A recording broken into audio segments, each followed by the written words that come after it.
Betapa dahsyat Engkau Tuhan, Pencipta segala yang ada, dulu, sekarang, sampai selamanya. Hanya Engkau Tuhan, tak terselami pikiran-Mu,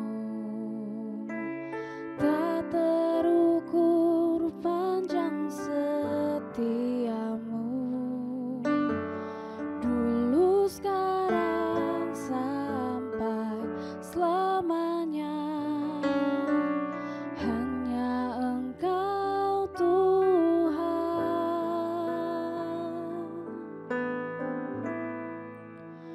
Ku sembah Engkau, Yesus, hanya Engkau, Allah di hidupku. Tiada yang lain, hanya Kau, hanya Engkau Tuhan. Selamanya Kau tetap Allah, walau dunia semua bergoncang, tak tergoyahkan Kau tetap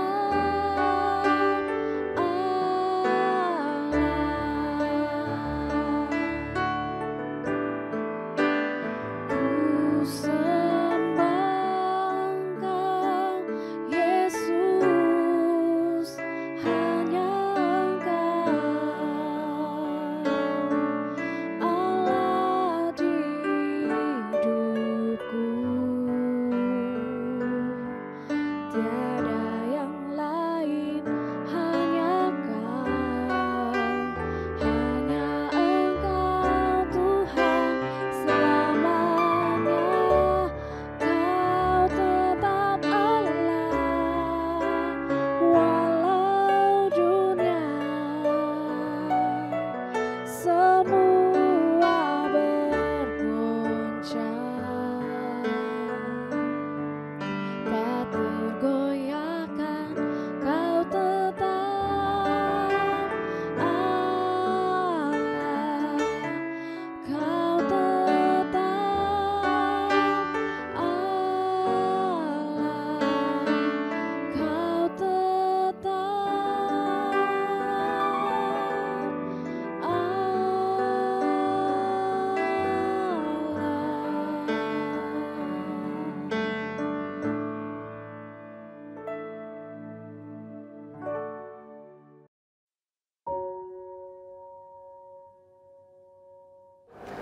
Shalom saudara, berjumpa lagi dalam program Sermon Today hari ini. Dan hari ini saudara, kita akan membahas tentang kekhawatiran yang terambil dari Matius 6. Kita akan baca dari ayat 19 sampai ayat yang ke-25 saudara. Matius 6 ayat 19. Hal mengumpulkan harta. Janganlah kamu mengumpulkan harta di bumi ngengat dan karat merusaknya, dan pencuri membongkar serta mencurinya. Tetapi kumpulkanlah bagimu harta di sorga ngengat dan karat tidak merusaknya, dan pencuri tidak membongkar serta mencurinya. Karena di mana hartamu berada, di situ juga hatimu berada. Mata adalah pelita tubuh. Jika matamu baik, teranglah seluruh tubuhmu. Jika matamu jahat, gelaplah seluruh tubuhmu. Jadi jika terang yang ada padamu gelap, betapa gelapnya kegelapan itu. Tidak seorang pun dapat mengabdi kepada dua tuan. Karena jika demikian, ia akan membenci seorang dan mengasihi yang lain, atau ia akan setia kepada yang seorang dan tidak mengindahkan yang lain. Kamu tidak dapat mengabdi kepada Allah dan kepada Mamon. Kemudian ayat 25 saudara disambung begini. Karena itu, jadi ini masih ada kaitannya dengan pembacaan yang tadi. Karena itu aku berkata kepadamu, janganlah khawatir akan hidupmu, akan apa yang hendak kamu makan atau minum. Dan janganlah khawatir pula akan tubuhmu, akan apa yang hendak kamu pakai. Bukankah hidup lebih penting daripada makanan, dan tubuh itu lebih penting daripada pakaian? Saudara, apa kabar saudara hari ini? Mungkin saudara sedang khawatir hari ini. Dalam menjalani tahun ini, mungkin di awal tahun, ada visi, ada mungkin resolusi yang akan kita capai. Tapi jujur, kadangkala juga di dalam hati dan pikiran kita ada yang namanya kekhawatiran, ada yang namanya ketakutan.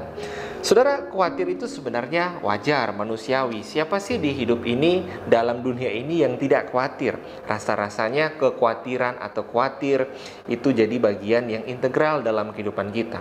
Orang tua khawatir akan anaknya, ketika pergi sekolah dia khawatir kalau terjadi apa-apa. Sebenarnya itu hal yang wajar. Yang tidak wajarnya saudara, kalau setiap hari, dalam setiap waktu, kehidupan kita justru diliputi atau terus-menerus ada kekhawatiran di dalam hati dan pikiran kita. Itu yang tidak wajar.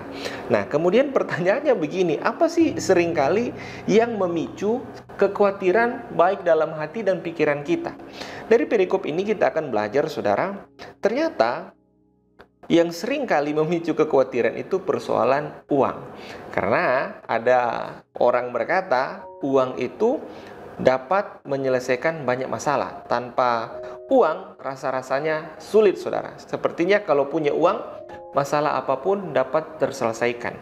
Jadi sebenarnya, saudara, yang membuat orang seringkali diliputi, dihantui dengan yang namanya kekhawatiran, yaitu karena orang tersebut bersandar kepada uang atau mamon, bukan kepada Tuhan. Di sini dikatakan, saudara, di ayat yang ke-24, tidak seorang pun dapat mengabdi kepada dua tuan. Karena jika demikian, ia akan membenci yang seorang dan mengasihi yang lain. Atau ia akan setia kepada seorang dan tidak mengindahkan yang lain. Kamu tidak dapat mengabdi kepada Allah dan kepada mamon. Jadi saudara, siapa yang menjadi sandaran dalam kehidupan saudara? Uang atau Tuhan? Saudara, saya berdoa Tuhanlah yang menjadi tempat sandaran kehidupan kita, yang tempat kita berharap, tempat kita percaya, menggantungkan harapan kita. Alangkah menyedihkannya kalau uang kita jadikan sandaran. Kenapa saudara? Uang itu bersifat liquid atau bersifat cair. Makanya ada istilah liquid asset, saudara. Karena uang itu mudah hilang. Cepat sekali perginya. Firman Tuhan katakan seperti bersayap, kemudian dia pergi meninggalkan kita.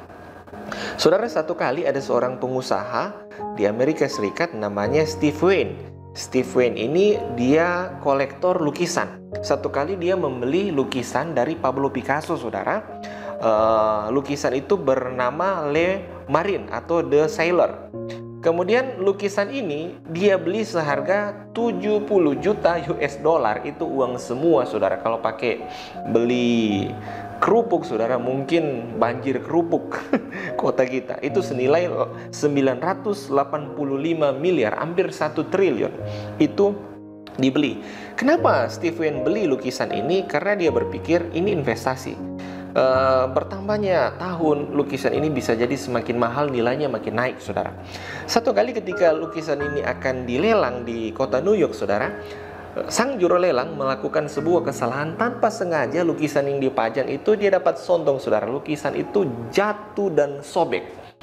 Alhasil apa, saudara? Uang 70 juta US dollar tidak berharga, saudara. Lukisan yang sobek tidak berharga. Kalaupun diperbaiki, kehilangan nilai orisinilitasnya, saudara. Saudara, lewat kisah ini kita belajar bahwa uang itu sifatnya liquid, sifatnya cair, mudah saja, saudara, dia berubah. Alangkah menyedihkan kehidupan kita kalau kita bergantung, bersandar kepada uang. Nah, saudara, jangan jadikan tempatmu bersandar uang atau hal yang bersifat liquid, karena pasti kita akan kecewa, pasti kita akan diliputi dengan kekhawatiran. Tapi bersandarlah kepada Tuhan. Firman Tuhan katakan tadi di ayat yang ke-25, jangan kita khawatir akan apapun juga. Kalau saudara baca perikop selanjutnya, bahwa saudara melihat bagaimana Tuhan memelihara kehidupan kita. Tuhan memberikan kita hidup yang berharga. Di dalam kehidupan yang berharga itu include pula hal-hal untuk menunjang kehidupan. Makan, minum, pakai, pasti Tuhan sediakan. So, untuk itu saudara, jangan pernah khawatir dalam kehidupan ini. Bersandar kepada Tuhan, jangan bersandar kepada mamon. Karena firman Tuhan katakan akan ada masa sukar. Orang-orang tidak peduli lagi satu dengan yang lain, tapi justru menjadi orang-orang yang cinta uang. Itu zaman akhir saudara, dan ini tanda-tandanya sudah menuju ke sana. Bersandarlah kepada Tuhan, bukan kepada hal-hal yang sifatnya liquid atau mudah goncang, tapi bersandar kepada Tuhan. Dia gunung batu kekuatan kehidupan kita, tembok tempat perlindungan yang tidak akan pernah berubah, tidak akan pernah koyak, dan tidak pernah akan mengecewakan saudara. Saya percaya sepanjang tahun ini Tuhan kita akan mencukupkan apa yang menjadi kebutuhan kita, bahkan akan memelihara kehidupan kita. Mari kita berdoa. Tuhan Yesus, terima kasih untuk hari ini. Kami bersyukur untuk semua pemeliharaan, penyertaan Tuhan. Kami percaya seluruh kehidupan kami di tangan Tuhan pasti aman, pasti diberkati, pasti dicukupkan. Kami tidak mau bersandar kepada hal-hal yang bersifat liquid atau bersifat sementara, tapi kami mau bersandar hanya kepada Tuhan, gunung batu kekuatan, kota benteng pengharapan kami yang tidak akan pernah berubah, tidak akan pernah koyak. Berkati setiap jemaat-Mu, berkati kami semua. Hidup kami hari ini kami gantungkan dalam tangan Tuhan. Di dalam nama Yesus kami berdoa. Haleluya.